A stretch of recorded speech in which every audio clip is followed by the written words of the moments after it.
이 시간 은혜 받으실 하나님의 말씀은 신약 성경 에베소서 6장 14절의 말씀입니다. 신약 성경 에베소서 6장 14절의 말씀을 다 같이 합독하시겠습니다. 그런즉 서서 진리로 너희 허리띠를 띠고 의의 호심경을 붙이고. 아멘. 저는 이 시간 에베소 6장 14절 말씀을 가지고 의의 흉배라는 제목으로 함께 은혜를 나누겠습니다. 한번 따라 볼까요? 의의 흉배. 이 에베소서는 에베소 교회에 보낸 사도 바울의 편지입니다. 지금 보는 지도상에 보면은 이 터키의 남서쪽 있는 에베소 지역에서 사도 바울이 교회를 세우고 훗날 로마 감옥에서 에베소 교회에게 보낸 편지를 훗날 에베소서라고 이름을 지었습니다. 이 에베소서는 다른 빌립보서, 골로새서, 빌레몬서와 함께 총 4권이 옥중서신으로 불려집니다. 이 옥중서신의 에베소서는 6장까지 기록이 되어 있는데 마지막 6장 가장 끝부분에 영적 전쟁에 대해서 이야기하면서 앞에 설명되었던 에베소 1장부터 4장 설명되었던 교리에 대한 부분, 그 다음에 4장 17절 이하에 되어 있는 성도의 변화된 생활, 가정생활, 사회생활, 이 모든 것들을 유지하고 지킬 수 있는 방법은 영적 군사가 돼야 되는 것이다 라고 하면서 가정을 지키고 교회를 지키라 라고 이야기하세요. 따라서 가정을 지키고 교회를 지키자. 나라를 지키는 것은 군인들이 지키되 영적인 가정과 교회는 성도 여러분들이 지켜야 됩니다 라고 에베소 교회 성도들에게 이야기를 한 것이죠.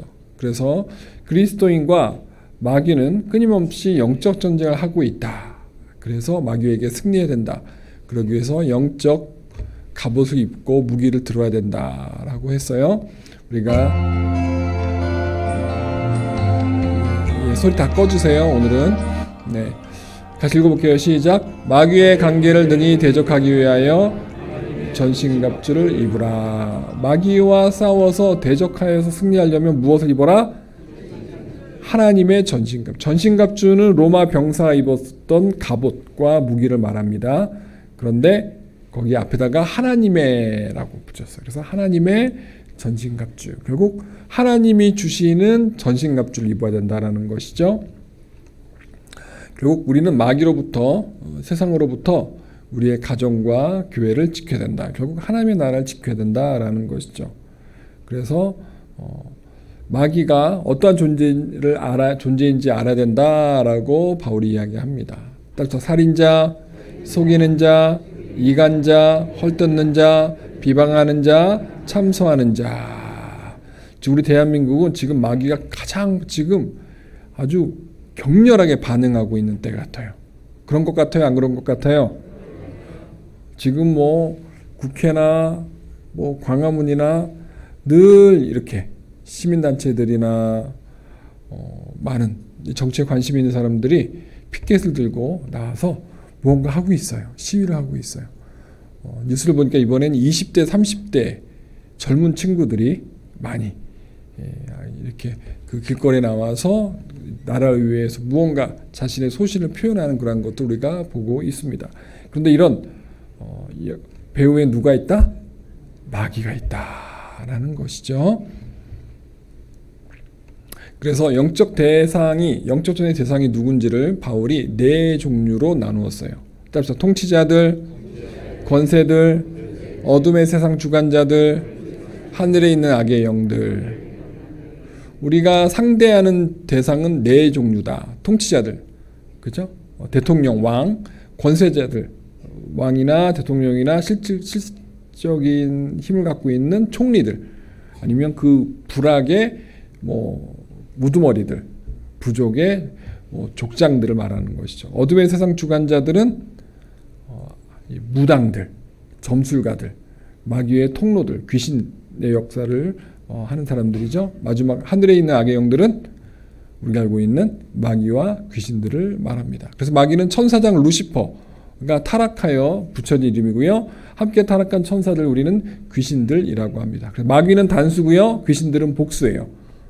그래서 우리가 옛날에 찬송가 번역에 보면 틀린 번역이 있죠. 마귀들과 싸울지라. 여기 마귀들은 아니고요. 마귀와 싸울지라. 이렇게 신학적으로 말하면 그렇게 되는 것이죠. 근데 그냥 마귀들은 결국 마귀와 이제 귀신들을 다 포함해서 찬송가에서 그렇게 이제 마귀들과 이렇게 표현한 거라고 저는 생각이 들고요.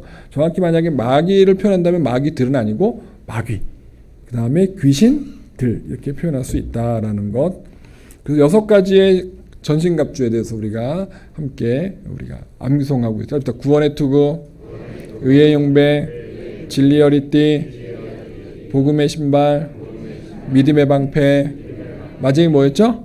성령의 검. 우리 한번 주중 열심히 하셨나요? 네, 한번 해볼까요?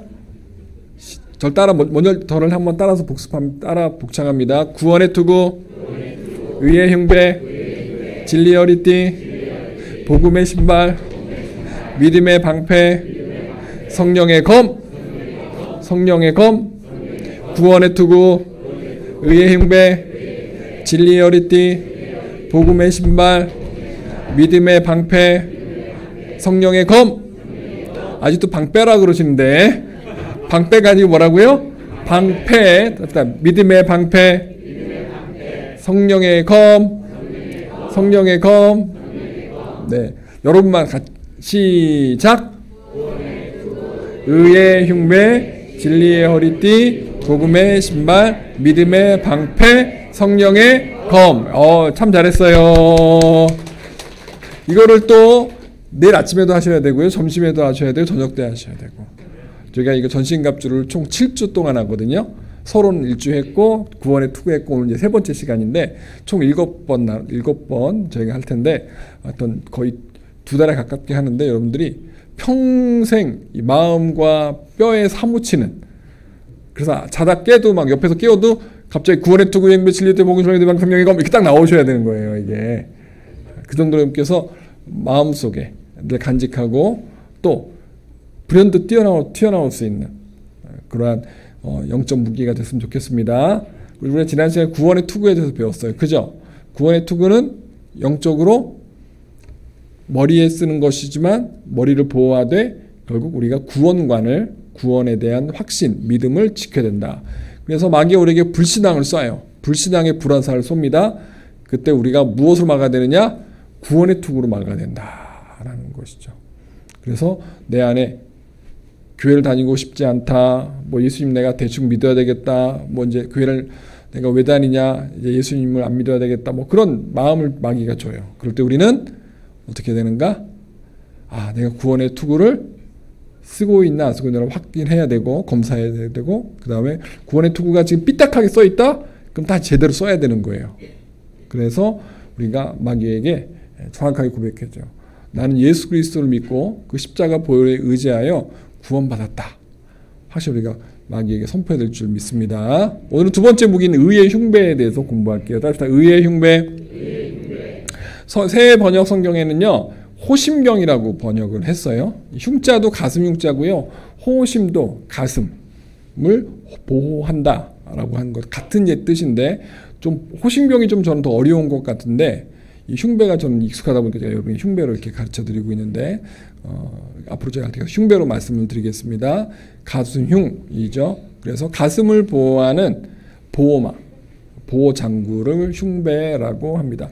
로마 병사들이 입었던 갑옷 중에 가장 비슷하게 생겼을 것 같다라는 것, 눈에 좀 띄는 걸 제가 이렇게 오려가지고 여기 그림을 제가 붙여놨는데요. 뭐가 번쩍번쩍이죠, 그죠? 번쩍번쩍이에요.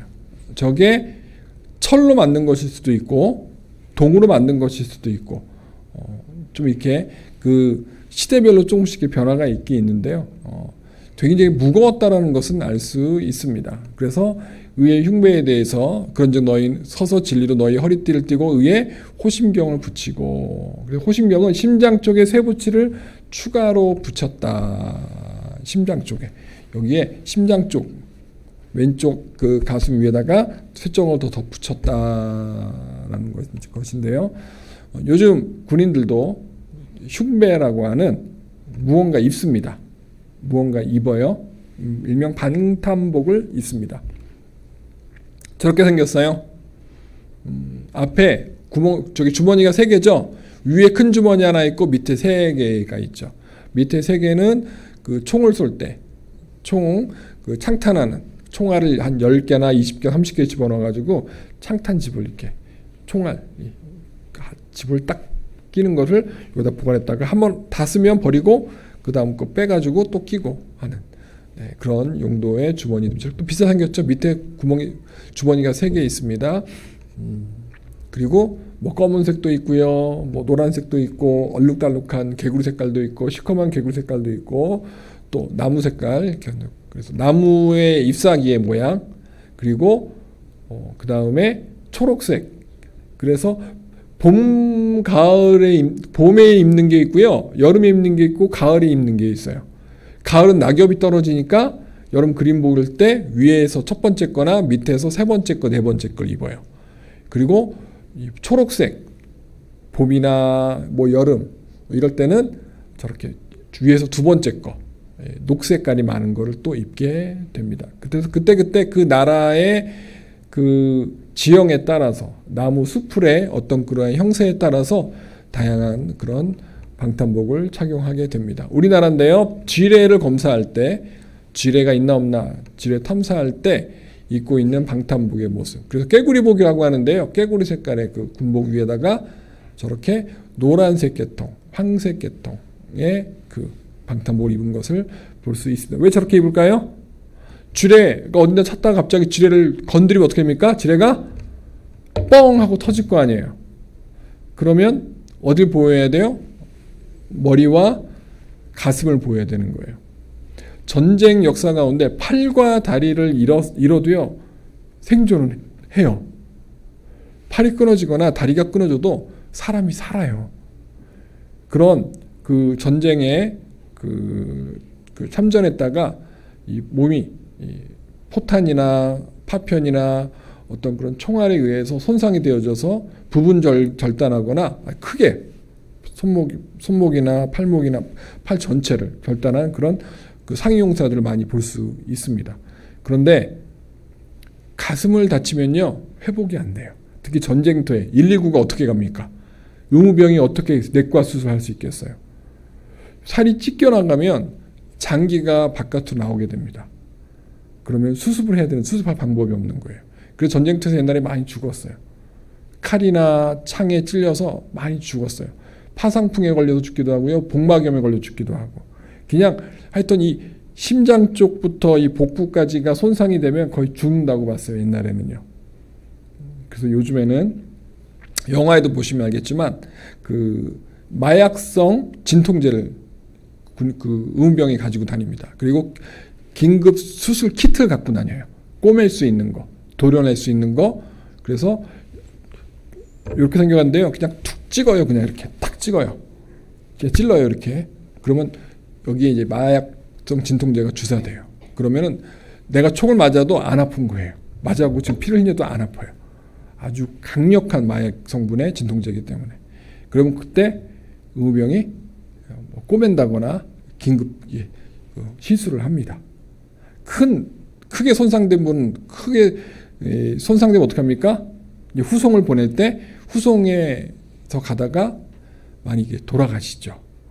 그게 전쟁 역사에 있었습니다. 지금 러시아랑 우크라이나 전쟁터에서 지금 수만 명이 죽었어요. 10만 명 가깝게 죽었어요.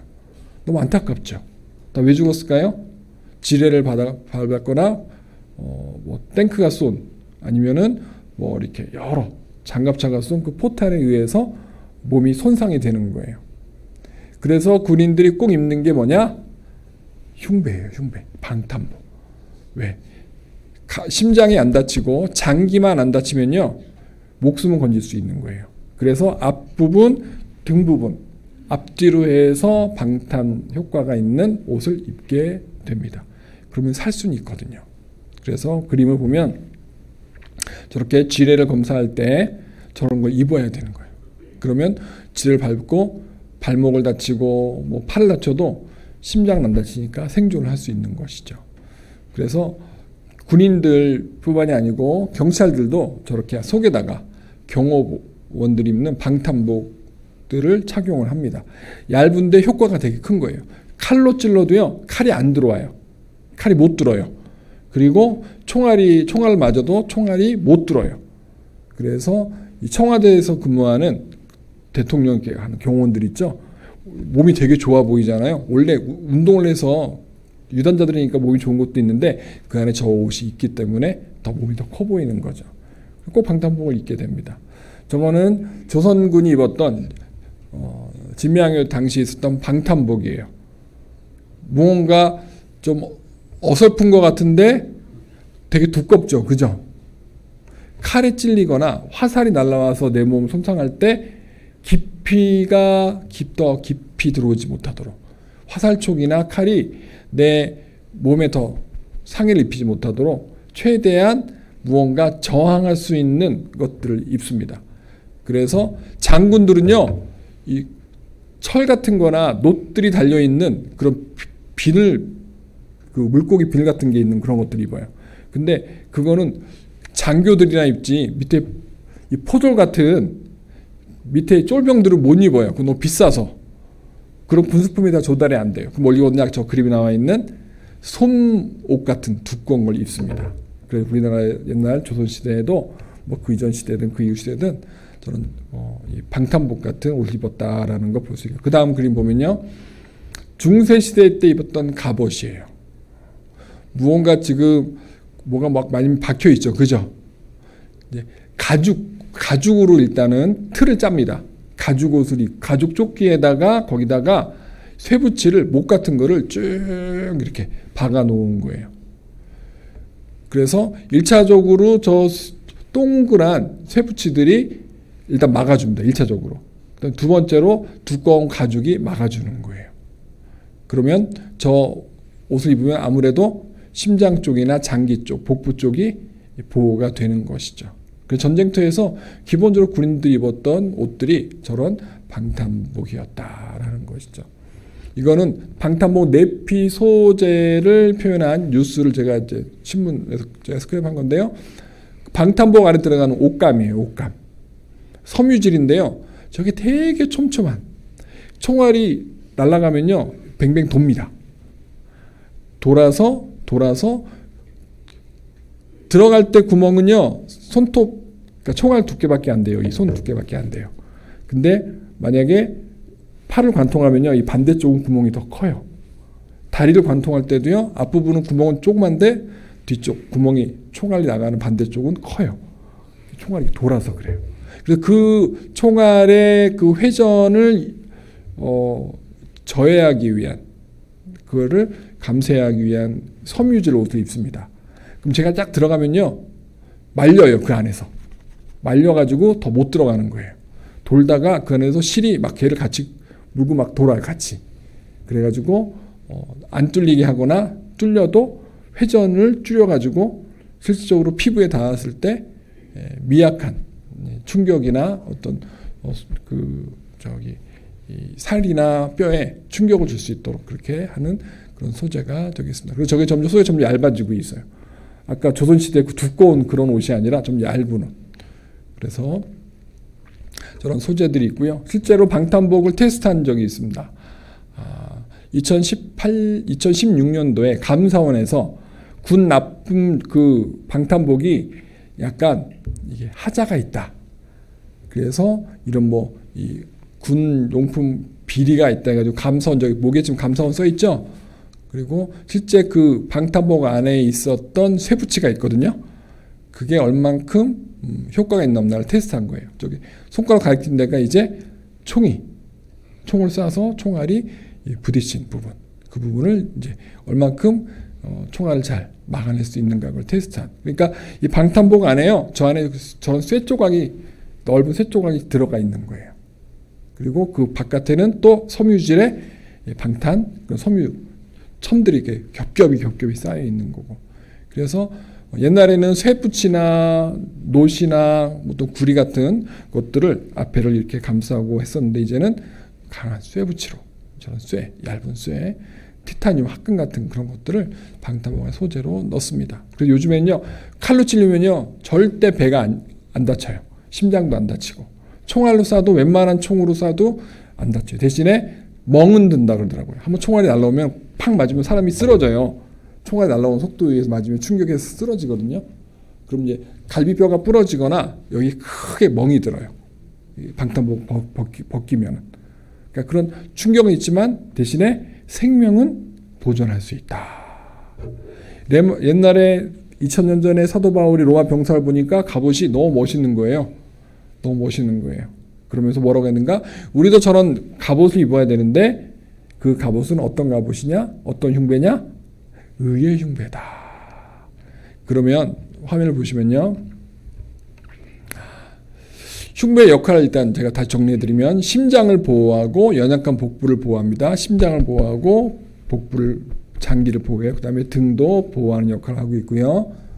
그 다음에 거기에다가 의라는 요소를 사도 바울이 접목을 했어요.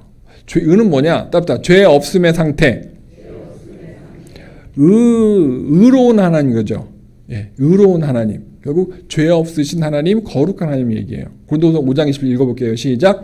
하나님이 죄를 알지도 못하신 자로 우리를 대신하여 죄를 삼으신 것은 우리로 하여금 저의 안에서 하나님의 의가 되게 하려 하심이니라. 예수님 십자가에 못 박혀 죽으신 이유를 이야기합니다. 예수님께 십자가에서 보혈을 흘리심으로 우리가 어떠한 사람이 된다? 의인이 된다. 결국 하나님의 거룩함이 임하고 그 거룩함을 보관할 수 있고 유지할 수 있는 거룩한 신령한 몸이 된다. 그래서 하나님의 몸과 가장 유사한 몸 누구였을까요? 아담이었어요. 하나님과 예수님과 성령님이 모여서 하늘에서 회의를 했어요. 그걸 일명 천상회의라고 합니다. 하늘 위 회의, 천상회의. 이걸 제가 신학교 때 처음 배웠던 용어인데 그러니까 천상회의. 천상에서 하늘에서 모여서 회의한 거예요. 그때 뭐라고 합니까? 우리의 형상대로 만들자 그랬어요. 우리의 형상의 우리가 뭐예요? 하나님, 예수님, 성령님. 세 분이 모여서 회의한 거예요. 우리의 형상대로 만들자. 그래서 만든 게 아담. 우리의 인간의 조상인 아담이었다라는 거예요. 천사는 하나님께서 언어로 창조하셨어요. 언어로 창조하셨어요.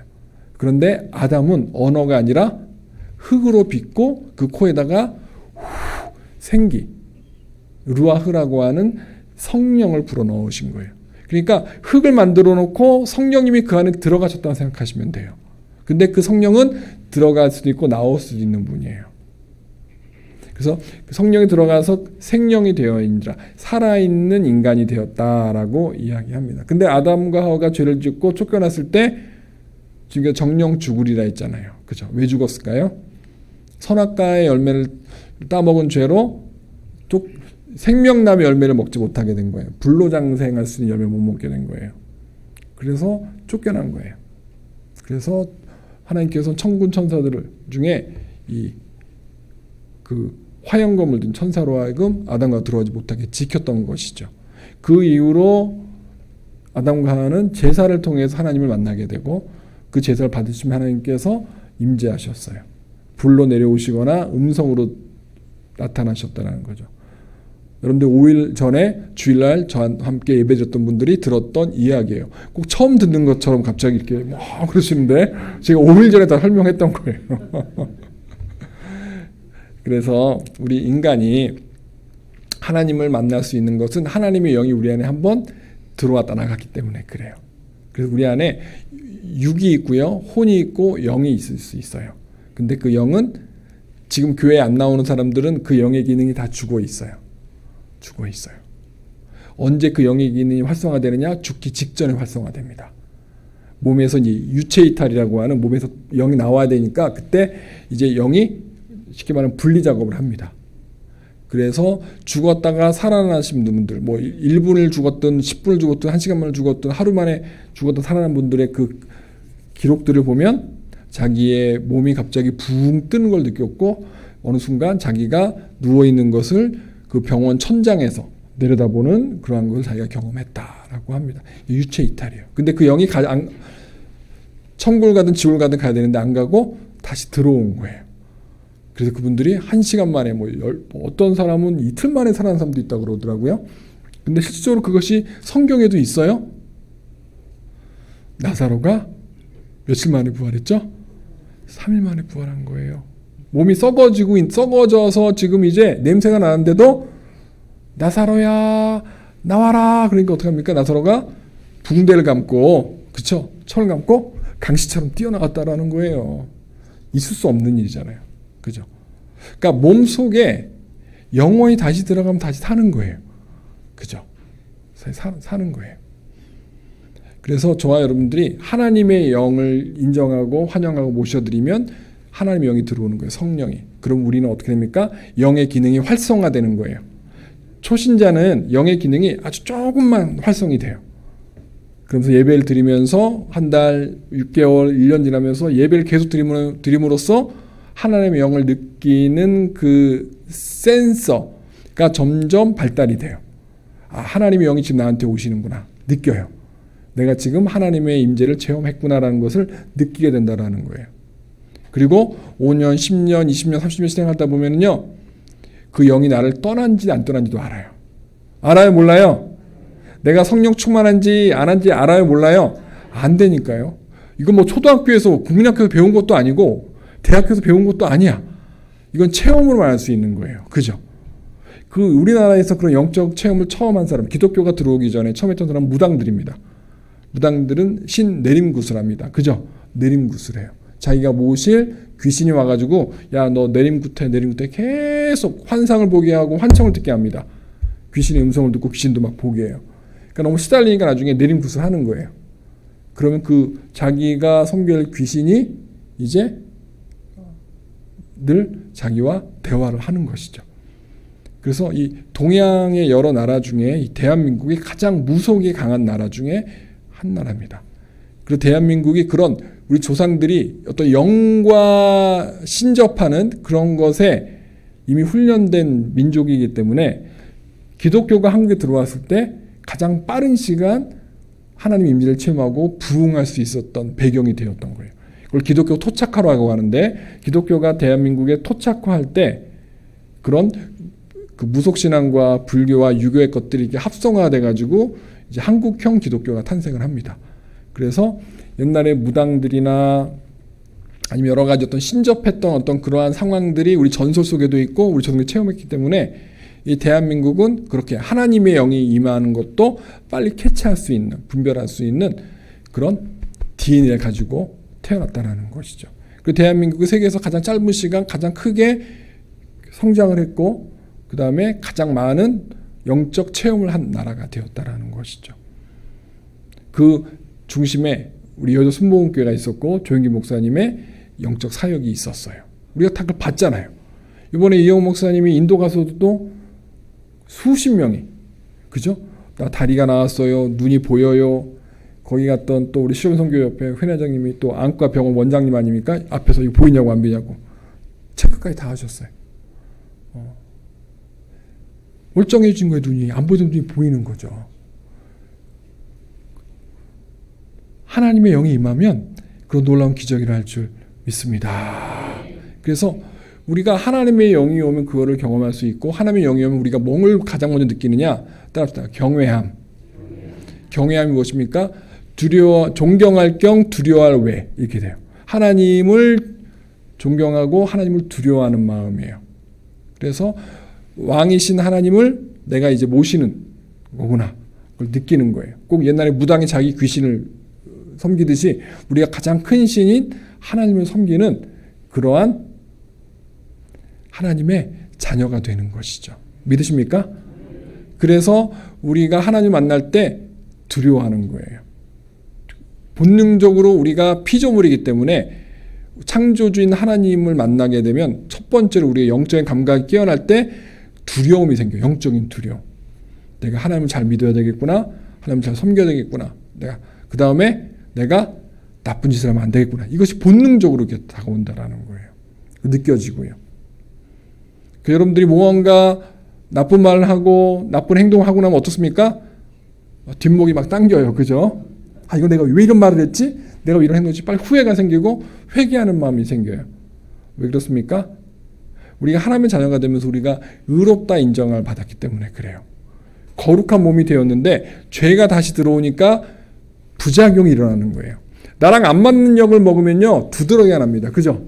의사가 처방해준 약이 내 몸과 안 맞으면 두드러기 나고 잘못된 주사를 나랑 안 맞는 주사를 맞으면 몸에 두드러기가 나고 뭔가 막 붉은 반점이 막 생기고 몸이 이상 반응이 나타나는 거예요. 마찬가지예요. 우리가 하나님을 모시던 몸인데 하나님의 임재를 경험하고 성령을 모시던 몸인데 거기에 마귀의 흔적들인 죄가 들어오면 이상 반응이 나타나는 거예요. 그걸 느끼는 거예요. 내 몸이. 갑자기 막 간지러움 느껴지거나 아프거나 막 그렇단 말이에요. 내가 지금 하나님 앞에 범죄하니까 내 안에 무언가 마음에 두려움이 생기고 초조함이 생기고 뭐 불안함도 생기고 막 근심 걱정이 생기네. 왜 그럴까? 내가 하나님 앞에 약속한 거를 내가 어겼네. 아니면 내가 하지 말아야 할 말을 했네. 어쩔 때는 내가 먹지 말아야 할 음식을 먹었네. 그렇게 되는 것이죠. 내가 하나님께 불순종했네. 그런 걸 느끼게 되는 거예요. 어떡합니까? 회개하는 거예요.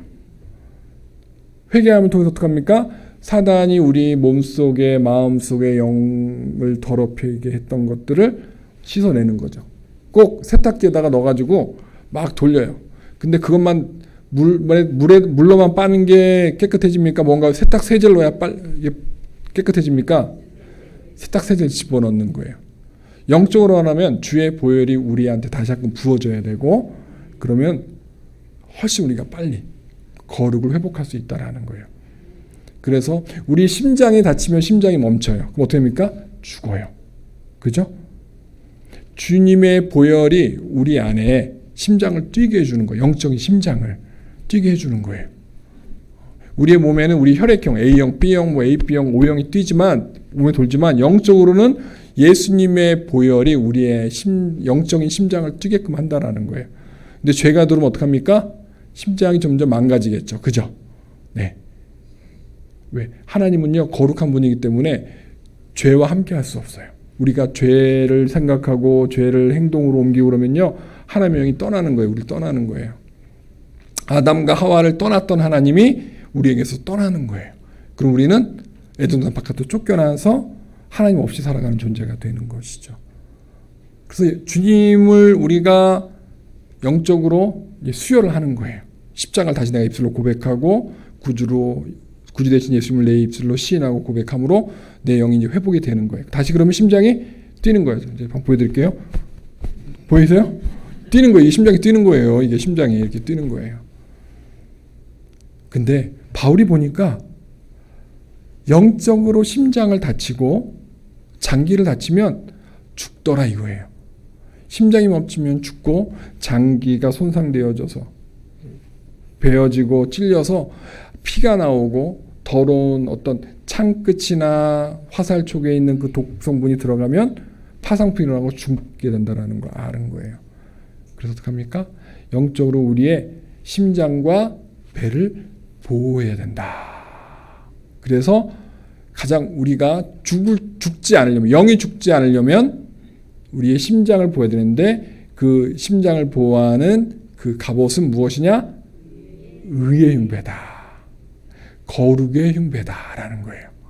거룩을 지키면, 내가 의로움을 지키면 내 심장이 계속 뛰는데 내가 의가 빠져나가고 거룩이 빠져나가고 죄가 들어오면 내 심장이 그때부터 천천히 뛰기 시작하고 나중에 멈추더라. 그럼 내가 이제 죄를 지어도 전혀 무감각해지고 죄에 무감각해지고 세상 속으로 다시 돌아가더라. 백투더 세상, 마귀의 세상으로 우리가 들어가는 거죠. 그림 보여드릴게요. 그래서 보세요. 하나님이 죄를 알지도 못하신 자로 우리를 대신하여 죄를 삼으신 것은, 주님께 우리의 죄를 대신 짊어진 것은 우리로 하여금 주님 안에서 하나님의 의가 되게 하려 하심이라. 하나님의 분신, 아담이 되게 하려, 그 얘기예요. 죄 없는 아담, 하나님의 성전이 되게 하려 함이라 라는 거예요. 이 하나님의 성전 개념 제가 내일 모레 주일날 예배에 대해서 하나님의 성전에 설명할 때서 추가적으로 설명드릴 거고요. 그래서 우리가 하나님의 의와 인간의 의가 두 가지가 있다는 걸 알아야 돼요. 따라서 하나님의 의, 인간의 의. 로마서 10장 3절에 사도 바울은 정확히 로마교 성도들 이야기합니다. 하나님의 의를 모르고 자기의 의를 세우려고 힘써 하나님의 의에 복종하지 아니하였느니라 라고 이야기합니다. 의가 나오죠. 보니까 하나님의 의를 모르고 자기의 의를 세우려고. 이렇게 고백해요. 그러면서 힘써 하나님의 의에 복종하지 아니하였느니라. 그래서 하나님의 의가 있고요, 자기 의가 있어요. 하나님의 뜻이 있고 거룩의 뜻이 있고 나의 또 뜻이 있는 거예요. 그것이 충돌하게 되는 거예요. 하나님의 생각과 내 생각이 충돌하게 됩니다. 그러면 결국 그것이 어떻게 됩니까? 충돌이라고 무언가 하나는 이기게 돼요. 그죠? 하나님의 의가 이기든 내 의가 이기든. 그래서 하나님의 의에 복종하지 아니하였기 때문에 우리는 복종해야 된다, 힘써서 해야 된다라고 이야기합니다. 결국 우리가 하나님께서 주신 생각이 있고 내 생각이 있어요. 근데 그 하나님의 생각이 나를 지배하게 되면 내가 하나님의 뜻, 거룩한 그 하나님의 그 본체 되신 하나님의 뜻이 내 안에 영적인 화학 반응을 일으켜서 내가 의인이 되는 거거든요. 하나님의 생각이 나 안에 들어오면 하나님처럼 생각하고 하나님처럼 말하게 되고 하나님처럼 행동하게 되는 거예요. 그때 우리는 그런 사람을 의인이라고 표현합니다. 그죠? 성자라고 이야기하는 거예요. 하나님처럼 생각하고 말했고 했기 때문에. 그래서 로마 3장 10절에 의인은 없나니 어떻게 했다고요? 하나도 없으며. 이 세상에 의인은 없다는 거예요. 아무리 노력해도 의인은 없다라는 거예요. 100% 의인. 의인은 뭡니까? 100% 순도 100% 하나님이라는 거예요. 타락하기 전 아담의 모습이에요. 근데 우리는 그럴 수 없어요. 왜? 죄를 지은 아담의 DNA를 가지고 태어났기 때문에 그래요. 우리 조상들은. 그래서 선악과 따먹기 이전에 아담으로 돌아갈 수 없다라는 것이 성경에 정확히 이야기하는. 그래서 의인은 없나니 하나도 없다라고 이야기합니다. 그럼 어떻게 할까요? 우리는 100%는 되지 않더라도 99.9%가 되기 위하여 최선을 다해야 된다라는 것이죠. 사도 바울이 이야기하는 게 그거예요. 봐요. 우리는 의인 될 수 없지만 예수 그리스도를 힘입어 우리가 의인 될 수 있습니다. 그래서 우리는 날마다 깨어서 싸워서 우리가 거룩을 지켜야 됩니다라고 이야기해 주는 거예요. 아무리 성령 충만한 목사든 전도사든 뭐 장로님, 권사님, 집사님이어도요, 말실수할 수 있어요. 그죠? 행동도 실수할 수 있어요. 안 할 수 있는 사람이 없다라는 거예요. 왜? 인간은 그렇게 연약한 존재이기 때문에요. 하루 한순간에 무너질 수 있어요. 인간은요. 그래서 우리는 어떻게 됩니까? 나도 죄인이고 옆 사람도 다 연약한 분들이다라고 우리가 정확하게 머릿속에 정의를 해야 된다는 거예요. 평평하다는 거예요. 저 사람이 나랑 똑같은 수준이라는 거예요. 내가 권사니까 저 집사보다 내가 한 급 내가 위겠지? 천만의 말씀. 목사들도 마찬가지예요. 목사니까 내가 성도보다 한 단계 더 위급이겠지? 천만의 말씀. 그렇지 않습니다. 하나에 봤을 때 우리는 다 똑같아요. 레위 지파나 레위 지파 아니나 그것만 구분하는 거지. 그죠? 똑같은 하나의 백성들인 거예요. 업무상 다른 거예요. 일에, 교회의 어떤 사역의 모습만 다른 거예요. 하나님 보시기에 다 똑같은 거예요. 그럼 뭘로 보입니까? 연약한 자녀로 보이는 거예요. 하나님이 없으면 살 수 없는 연약한 존재로 보이기에 하나님께서 똑같이 도와주러 오시는 거예요. 그래서 예수님께 떠나실 때 나는 떠나지만 나 대신에 너희를 도와줄 사람이 오신다. 그분은 보혜사 성령님이시다. 이렇게 이야기해 주시는 거예요. 그러니까 저와 여러분들이 성령 충만해야 되는 이유가 바로 그거예요. 내가 의를 하나님께서 씻어주신 그 거룩한 주의 십자가로 예수님 보혈로 씻어준 내 몸을 계속 유지하기 위해서 거룩의 영이 필요한 거예요. 따라서 거룩의 영, 성령, 네. 그래서 의인 없나니 하나도 없다는 걸 기억하시고요. 나도 부족해서 항상 성령님을 의지하고 날마다 환영과 인정을 모셔야 된다는 걸 마음속에 생각하시기 바랍니다. 로마 3장 23절 이하 읽어보겠습니다. 시작. 모든 사람이 죄를 범하였음에 하나님의 영광에 이르지 못하더니 그리스도 예수 안에 있는 구속으로 말미암아 하나님의 은혜로 값없이 의롭다 하심을 얻은 자 되었느니라. 하나님의 은혜로 값없이 어떻게 되었다? 의롭다 하심을 얻은 자 되었다. 예수님의 구속으로 말미암아 십자가 사건으로 말미암아 우리가 죄를 속량함 받고 의롭게 되었다라고 합니다. 근데 그 의를 지키기 위해서 우리는 마귀가 쏘는 불화살을 막기 위해서 의의 옷을 항상 입고 있어야 된다라는 것이죠. 그리고 예수님의 십자가의 죽으심은요 죄사함이고요. 그 죄사함은 결국 의로운 성도를 탄생시킬 수 있다라는 거예요. 제가 의를 쭉 이렇게 옮겼죠. 갔더니 십자가 생기죠, 그죠? 못 보신 분들 다시 한번 보셔요. 마귀가 저렇게 공격을 해요. 근데 예수님이 대신 막아주시는 거예요. 그리고 그 마귀의 불이 불어서 튕겨나가요. 십자가의 의가 오면은 우리 안에 십자가가 생기는 거예요. 우리 안에. 여러분 안에요, 십자가가 있는 거예요. 예수님이 계신 거예요. 근데 우리가 죄를 지으면 그 십자가가 예수님이 떠날 수밖에 없어요. 우리가 두 주인을 섬길 수 없는 거예요. 마귀와 예수님 두 분을, 한 존재와 한 분을 동시에 우리가 섬길 수 없는 거예요. 모실 수 없는 거예요. 좋아요. 여러분들은 주님만 섬겨야 될 줄 믿습니다. 오살림 기도에 있었던 이야기 잠깐 해드릴게요. 제가 여도순복음교회 95년도에 제가 안양에 있는 조그만 교회에서 한 성도 한 1000명 되는 교회에서 성가대 지휘도 하고 청년부도 사역하고 했을 때가 있었어요. 그리고 거기서 사역하다가 하나님의 인도하면서 여도순복음교회 와서 온전 훈련소에서 여러분 알고 있는 오순절 사랑훈련학교를 만든 그 오순절 훈련소에 제가 들어가게 됐어요. 예배 인도자로, 찬양 인도자로. 그래서 들어가서 사역하면서 그 안에서 2년 동안 제가 제자 훈련도 받고 영성 훈련도 받고 그 안에서 스텝으로 거기 목사님, 전사님들 스텝 한 20분 정도가 계셨는데 그분들이 영성 훈련, 전도 훈련, 오사랑 훈련 3개 파트를 다 했고 평신도 제자 훈련도 시켰고 우리 성도님들 대성전에 모아놓고 옛날에 영성 훈련 했었어요. 여러분들 그때 다 참석했었어요. 여러분 기억하시는 분들 제가 그때 제가 앞에 찬양 인도했었어요. 그게 지금부터 30년 전 이야기예요. 30년 전 이야기. 30년 이야기예요. 그때 제가 경험한 건데요. 제가 전도사로 이렇게 사역을 하다가 이제 그 2년 동안 사역하고 나서 이제 떠났는데 갑자기 연락이 왔어요.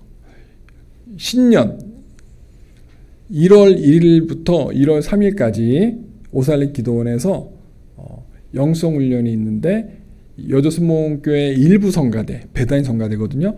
그 성가대에서 한 5, 60명이 2박 3일 동안 훈련을 받고 싶다. 오종 훈련소 스태프들이 대성전에서 성도를 훈련시켰던 것처럼 우리 좀 훈련시켜서 요청이 왔어요. 그래가지고 20명한테 문자가 왔어요.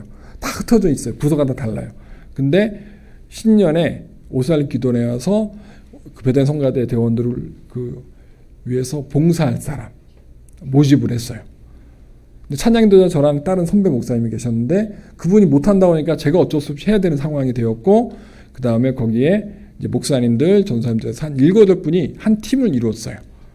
그래서 그냥 자비량으로 가서 헌신하러 간 거예요. 낮에 강의하고 소그룹하고 저녁에 집회했어요. 저녁 때 집회는 제가 앞에 찬양 인도를 해요. 대신에 그 예배는요 설교가 없는 예배예요. 찬양하고 기도만 해요. 그리고 하나님의 임재를 경험하는 그러한 시간을 가져요. 그래서 제가 첫날 찬양하고 있는데 제가 훈련소에서 했던 것처럼 똑같이 찬양하고 하나님이 딱 타임을 주세요. 차돈도사 뒤로 물러나 그래요. 그럼 제가 뒤로 물러나요. 그러면 그때부터 하나님이 역사하기 시작해요. 안수하기 시작해요. 그럼 막 귀신이 떠나고 막 그 하나님의 임재를 경험해요. 그럼 성도들이 막 고통스러워하는 분도 있어요. 하나님께 죄를 알려주시니까 회개의 고통을 느끼는 분도 있고 또 과거에 쓴뿌리가 치료되는 분도 있었고 병이 치료되는 분도 있었고 또 귀신 나가는 분들이 있었어요. 그때 갑자기 뒤에서 와 소리 나면서 여자분인데 비명을 질러요. 제일 기억하는 게 26살 청년이었어요. 여자 청년이었어요. 쓰러졌어요. 갑자기 막 기도하고 막 하는 분위기였는데 갑자기 조용해졌어요. 왜? 누가 소리 지르고 쓰러졌거든요. 근데 거기서 평상시 그 여자친구의 그 청년의 목소리가 아니라 남자 목소리로 막 뭐라고 하는 걸 다 들은 거예요. 근데 그 목소리가 굉장히 영화에 나오는 막 괴물 목소리랑 비슷했어요. 저도 앞에 듣고 깜짝 놀랐어요. 근데 제가 2년 동안 훈련하면서 그런 경우를 참 많이 경험했거든요. 귀신이 다 드러나고 귀신을 내어 쫓는 걸 축사라고 하는데 귀신을 쫓는 그 사역을 해봤기 때문에 딱 보면 감이 와요. 아, 1시간 정도 축사하면 쫓을 수 있는 귀신이구나. 딱 보면 저건 2시간짜리 대충 감이 와요. 신기하죠. 그 나중에 한 2년 동안 그 사역만 하다 보니까 딱 귀신 들린 사람 보면은 30분짜리다 1시간짜리 2시간짜리 또 감이 와요. 감이 오는데 딱 보니까 한 2시간 정도 걸릴 것 같은 거예요. 귀신 다 쫓는데. 왜냐면 군대 귀신이 역사하는 거거든요. 군대 귀신은 뭐냐? 귀신이 한 마리가 아니고 10마리, 20마리, 30마리 몰라요. 그리고 귀신이 역사하는 거예요. 그럼 한 마리 쫓잖아요. 그러면 한 마리 나가요. 그럼 갑자기 조용해져요. 막 발악하다가 소리 짓다가 막 이상한 소리 했다가 막 옆에 있는 사람들한테 막 욕했다가 때로는 큰 놈 데려와 그래요. 그리고 조용히 목사 데려와 막 옛날에 그랬었어요. 귀신 들리면 대성전에서 여의도 본성전 사역할 때는 막 귀신이요. 하여튼 그렇게 막 발악을 해요. 그걸 한번 이렇게 쫓아요. 그러면 팀이 구성되는데 그때 7, 8분이나 그랬잖아요. 딱 가면 축사하시는 그러니까 명령하시는 선배 목사님이 딱 머리에 안수를 합니다. 그리고 양쪽에서 팔을 잡아요. 왼쪽 팔 잡고 오른팔 잡는 목사님 전사님이 딱 맡아요. 그리고 한 사람은 다리 둘을 잡아요. 다리를 막 발로 차지 못하게. 그리고 손으로 옆 사람을 때리지 못하게. 그러면 4명이 이제 한조가 돼요. 막 축사하는 거예요. 내가 예수 명 안에 악한 영혼 떠나갈지어다 그러면요. 으아! 막 비명을 질러요. 으아! 막 빌려치르다 갑자기 조용해져요. 한 마리 나간 거야. 그럼 한 30초나 1분 있다가 또 갑자기 으아 하면서 막 또 두 번째가 나타나요. 막 그 소름 끼쳐요, 막. 어떨 때는 여자인데 남자 소리 내고 막 어떨 때는 여자 소리, 어떨 때 애기 소리 내고 막 그래요. 귀신 종류가 달라서 그래요. 군대 귀신이라. 여러 귀신들이라. 근데 그 26명 그 여학생이 막 귀신 들려서 막 그런 반응을 하고 있는 거예요. 한 20-30분 지났어요. 그때 제가 우리 성가대니까 찬양을 잘할 거 아니에요. 여러분 옆에서 보혈 찬양해달라고. 그러니까 다 보혈 찬양하고 옆에서 목사님 전사님들이 팀에서 막 찬양하고 저도 앞에서 같이 막 중보기도 하고 막 그랬어요. 그런데 지치면 서로 로테이션을 해줘요. 서로 로테이션을 해줘요. 중보했던 목사님이 들어가서 다시 축사하는 목사님. 그리고 팔 잡고 있던 선생님이 빠지면 다른 분들이 또 팔 잡고. 힘이 엄청 세거든요. 귀신 들리면 엄청 힘이 세요. 그러니까 그거를 막 그 팔과 다리를 막 붙잡고 있으니까 온몸이 막 땀 흘리면서 막 해요. 하여튼 옆에 땀 뻘뻘 흘리면서 그 사역을 하고 있으니까 교체를 해줘야 돼요. 저도 들어가서 팔 잡고 있고 막 그런 상황인데 갑자기 뒤에서 제 기억에 40대 후반 되는 여자 집사님이었던 것 같아요. 와서 그 축사했던 목사님과 똑같이 흉내 내셨어요. 뭐라고 했느냐? 이 딸은 하나님이 사랑하는 딸이다. 네가 있을 곳이 아니다. 이 시간 예수 그리스도 명 안에 떠나갈지어다. 계속 우리가 그렇게 외치거든요. 선포하거든요. 축사하거든요. 그걸 듣고 있다가 그분이 똑같이 한 거예요. 쫓던 그 축사했던 목사님이 약간 피곤하니까 약간 지칠 수 있잖아요. 그 틈을 딱 그 여자 집사님이 옆에서 도와주신 거예요. 그럼 귀신이 축사할 때 눈 감고 있거든요. 못 봐요. 성령 충만한 사람 눈을 절대 못 봅니다. 그리고 귀신 들린 사람은 눈 뜨고 있다 그럼 귀신이 안 들린 거예요. 눈을 감고 있어요. 근데 눈을 감고 있다가 막 발악하다 갑자기 그 40대 후반 여자 집사님이 기도하니까 선포하니까 축사하니까 갑자기 눈을 팍 떴어요. 막 하다 갑자기 눈을 탁 뜨더니 그 여자 집사님을 노려보는 거예요. 제가 옆에 팔 붙잡고 있었거든요. 그때 이거 뭔 상황이지? 귀신 눈을 떴네? 막 째려보네? 그러면서 이 귀신이 그 여학생이 말한 게 아니라 그 속에 있는 귀신이 얘기한 거죠. 그 40대 후반 여자한테 욕을 하더라고요. 야, 이 년아! 그러면서 막 욕을 하면서 감히 니까짓게 나한테 덤벼? 죄 많은 네가 나한테 덤벼? 이 더러운 거사 하면서 막 저주하더라고요. 그러니까 갑자기 옆에서 거들었던 여자 집사님이 갑자기 사시나무 떨치 떠는 거예요. 막 떠는 거예요. 놀랬어. 자기가 뭐라 그러면 자기가 이렇게 선포하면 으악 하고 비명 지르고 나갈게 그러거든요. 그럴 줄 알았더니 갑자기 자기를 노려보면서 막 욕하면서 막 네가 죄인이지 나보다 죄 많이 더 졌잖아 하면서 막 그러니까 막 떠는 거예요. 그때 우리 선배 여자 전사님이 계셨어요. 노련하게 오셔서 그 여자 집사님을 딱 뒤에서 끌어안고 집사님 도와주시면 고맙겠지만 저 뒤에서 같이 찬양해 주세요 하고 그분을 다독거리면서 모시고 가더라고요. 그리고 그 계속 축사는 계속 이루어졌어요. 1시간 좀 반 정도 지났을 때 그 마지막 나갈게 마지막인 저희도 몰라요. 나갈게 하고 한 3-4분 지나면 더 이상 으아 이게 없어요. 다음 귀신이 안 나타나요. 그리고 얼굴이 잠자는 것처럼 평온해져요.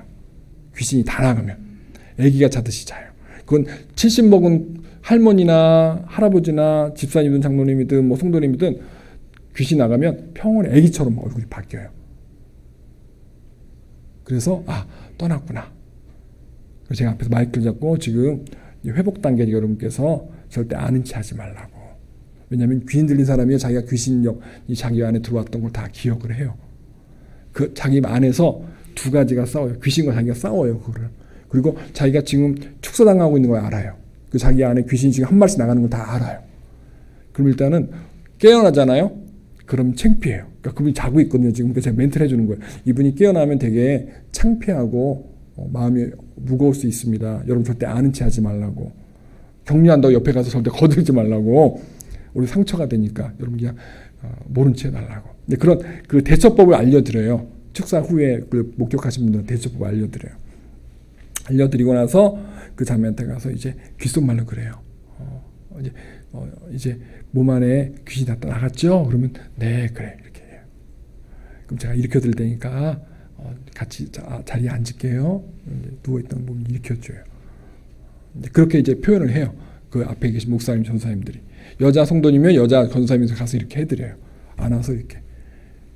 그리고 옆에서 같이 이제 찬양도 해주고 옆에서 같이 예배를 드려줘요. 그럼 회복이 되는 거예요. 사랑하는 여러분, 여러분들이 만약에 똑같은 입장이 되었어요. 우리가 같이 수련회하고 기도에 올라갔는데 누구 하나 갑자기 귀신이 역사해가지고 숨어있는 귀신이 막 나왔어요. 그럼 여러분 옆에서 도와주고 싶어. 어떻게 해야 될까요? 여기 목사도 없고 전도사도 없어요. 말을 들면 귀신을 축사했던 경험이 있는 분들이 아무도 없어. 그럼 어떻게 될까요? 여러분이 귀신 쫓아야 될 거 아니에요. 그죠? 걔 놔둘 거예요. 어떡할 거예요? 그럴 수는 없잖아요. 여러분들이 장로님들 권사님들이 딱 가서 이제 팔 붙잡고 쫓아야 될 거 아니에요. 좀 생각해 봐야 되나요? 하셔야 될 거 아니에요. 그죠? 하셔야 될 거란 말이에요. 청년이든 집사님이든 권사님이든 누군가 이렇게 쓰러져서 지금 막 거품 물고 막 귀신 발작하면 축사해야 될 거 아니에요. 축기를 해야 될 거 아니에요. 여러분이 하셔야 된다라는 거예요. 만약에 했어요? 했는데 갑자기 귀신이 야 하면 욕을 하면서 뭐뭐 하면서 네가 감히 나한테 덤벼. 너 죄 많잖아. 너 어제 지었잖아. 이거 아니에요. 저 보여주세요.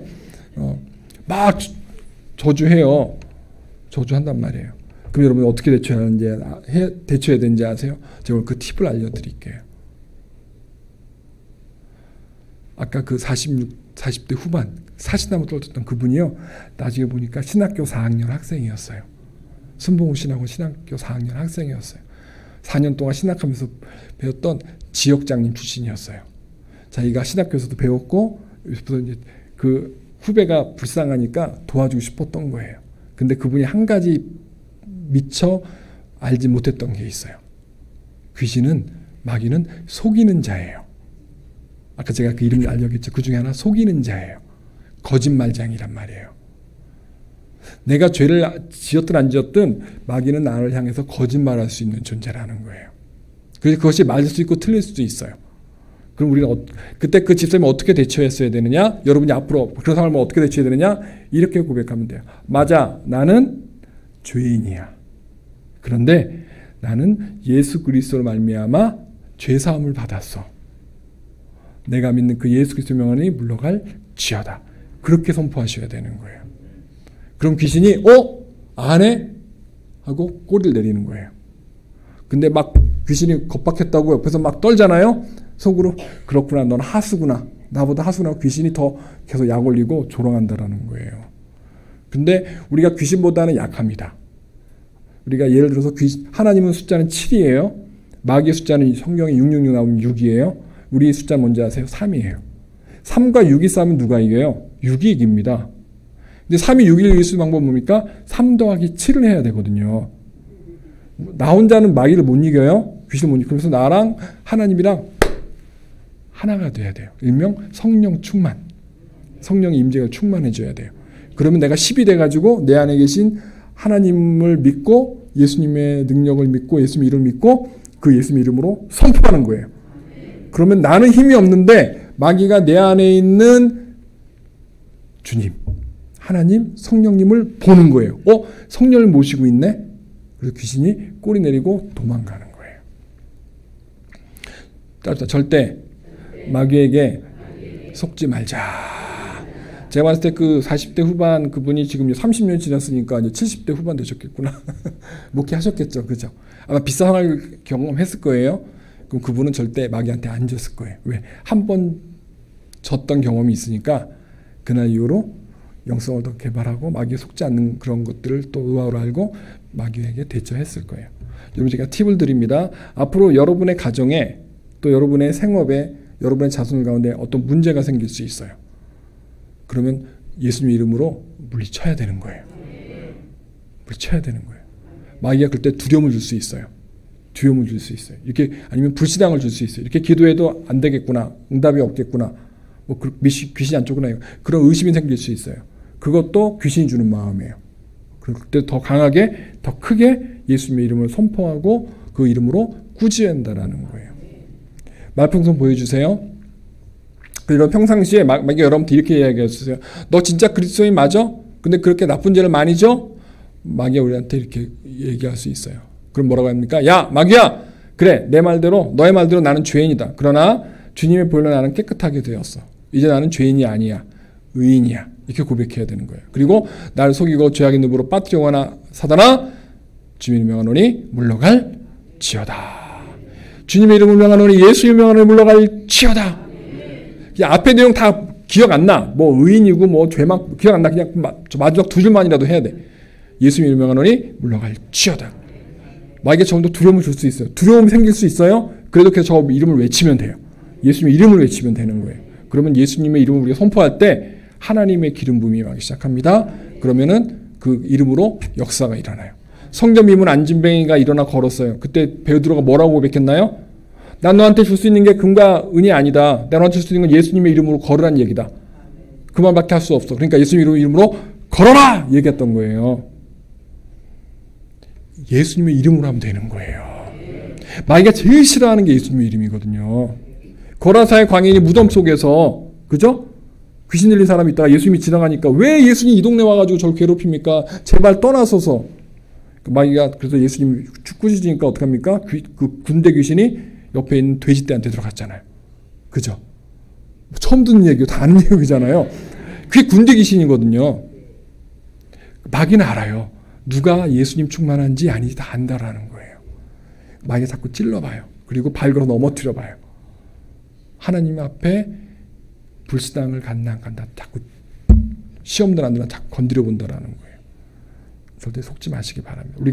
우리가 하나님 앞에 죄를 지을 수도 있고 시험에 들 수도 있고 여러 상황을 경험할 수 있어요. 분명한 그 배후에 누가 있다? 마귀가 있다라는 거예요. 그럼 마귀에 속아야 돼요? 안 속아야 돼요? 안 속아야 돼요. 그리고 우리가 마귀에 어떻게 선포해야 돼요? 예수님의 이름으로 선포하시면 돼요. 그러면 떠나가는 거예요. 그때 여러분이 어떤 전신갑주 입고 있어야 되냐? 의의 흉배를 입고 있어야 되는 거예요. 의의 흉배가 없잖아요? 힘이 약한 거야. 마귀는 계속 내가 심장을 공격하고 배를 때리고 찌르는데 나는 계속 지금 죽어가는데 심장은 멎어져 가고 있는데 어떻게 우리가 마귀가 싫어할 수 있겠어요? 못 싸운다라는 거예요. 그래서 마귀가 싸우기 전에 가장 먼저 회복해야 되는 게 뭐냐? 거룩이에요. 의가 회복되어져야 되는 거예요. 그래서 주의 보혈로 씻고 하나님을 경외하는 마음으로 내 죄를 씻고 하나님 앞에 다시 거룩의 영을 초청하는. 그래서 저 죄가 올 때 우리의 흉배가 거룩이 그 죄를 막아준다라는 거예요. 그래서 성도들이 교회 오래 다니면 점점 착한 말을 하게 되고요. 거룩해져 가는 거예요. 왜? 예수님을 닮아가니까. 예수님의 성품이 흘러가니까. 예수님처럼 말하고 예수님처럼 생각하고 하게 되는 것이죠. 일명 작은 예수가 되는 거예요. 또 다른 예수, 예수님을 품은 예수님과 비슷한 하나님의 자녀가 되는 것이죠. 저는 우리 양성 성도님들이 그런 영적 군사가 되었으면 좋겠어요. 여러분의 가정의 역사하고 여러분의 자손들에게 역사하고 여러분의 생업의 역사는 그런 악한 영과 대처했을 때 여러분들이 다 이겼으면 좋겠어요. 그리고 여러분의 지역 식구들, 구역 식구들이 시험 들고 어려울 때 여러분들이 가서 도와주셔야 돼요. 근데 가가지고 도와줄 수 있는 영성이 안 돼 도와주려면 같이 옆에서 귀신 들어요. 귀신 역사 안 되니까요. 제가 다음에 그 얘기는 또 해드리고 하여튼 제가 귀신 만난 그 스토리가 되게 많아요. 진짜 많아요. 2년 동안 그 사역을 했고 그 이후에도 계속 그런 제가 부흥회를 다니면서 그런 사역을 했기 때문에 그러니까 여러분들 차준호 목사 잘 만났어요. 이런 얘기 세상에서 어디서 들어봐요. 귀신 쫓았던 얘기. 그죠? 또 시리즈로 말이에요. 그죠? 그러니까 여러분들 차례 때 빠지면 된다 안 된다? 안 된다. 전신갑주 매일 이거 6개를 입고 들어야 된다, 안 된다? 들어야 된다. 화면 보여주실래요? 네. 그래서 항상 의의 흉배를 입고 우리가 마귀에게 의로운 삶을 빼앗기지 않아야 된다라는 거예요. 분명히 여러분들 오늘 은혜 받은 만큼 마귀가 여러분의 은혜를 빼앗아 가려고 할 거예요. 은혜 구를 받으면요, 마귀가 또 구를 다 뺏어 가려고 갑자기 부부싸움하게 만들고 자녀들과 말싸움하게 하고 직장에 가서 막 스트레스 받게 하고 막 그런단 말이죠. 근데 속으면 된다, 안 된다? 절대 부부싸움하면 된다, 안 된다? 자녀한테 큰 소리 치면 된다, 안 된다? 안 된다라는 거예요. 마귀에게 속는 거예요. 그래서 주님, 저를 영적 군사로 사용하옵소서. 크게 시작. 주님, 저를 영적 군사로 사용하옵소서. 다시 한번 크게 시작. 주님, 저를 영적 군사로 사용하옵소서. 아멘. 항상 범사에 여러분 전신갑주 있고요. 여러분 가족과 이웃을 지키고 보호하고 천국을 인도하시는 의의 통로, 거룩의 통로 되시기를 주님의 이름으로 축복합니다. 네. 축복합니다. 네. 기도하시겠습니다. 사도 바울이 에베소 교회 성도들에게 가르쳐준 전신갑주의 두 번째 의의 흉배를 같이 오늘 공부했습니다. 주님, 혹시 저희가 하나님 앞에 지난 한 주간 살아오면서 월화수목금 살아오면서 하나님의 마음을 아프게 한 것이 있으면 이 밤에 저희가 회개 기도할 때 용서하여 주시고 주의 벌로 씻어 주옵소서. 다시 한번 성령의 거룩함으로 재충만케 하여 주옵시고 성령의 사람으로 바꾸어 주시옵소서. 이제 찬양하고 기도할 때 다시 한번 저희들이 경외하는 하나님을 만나고 용서의 하나님을 만나고 또 성령을 부어준 하나님을 만나게 하여 주시옵소서. 이 모든 말씀 예수님의 이름으로 기도드렸습니다.